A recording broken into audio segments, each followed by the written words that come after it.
Hello! In this video I will show you how to bypass parental controls on HONOR X5b. So you have to start by opening your Google application, then click on your avatar and now go to Google account.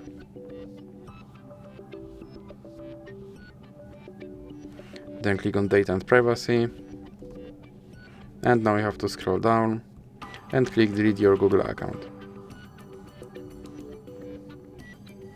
Now you have to enter your password. And here you have to scroll all the way down and check these two checkboxes. Then click Delete account.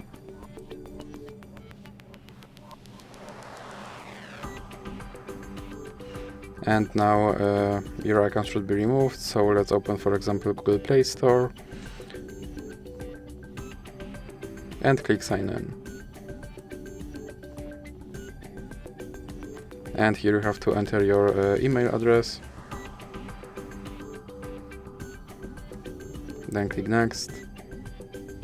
And as you can see, my account is deleted, so now I have to click Next to recover it. And now I have to enter my password. Then click I agree. And then click Accept. And as you can see, my account is now recovered and my parental control is bypassed. So that's it for this video. If you liked it, please remember to leave a like and subscribe.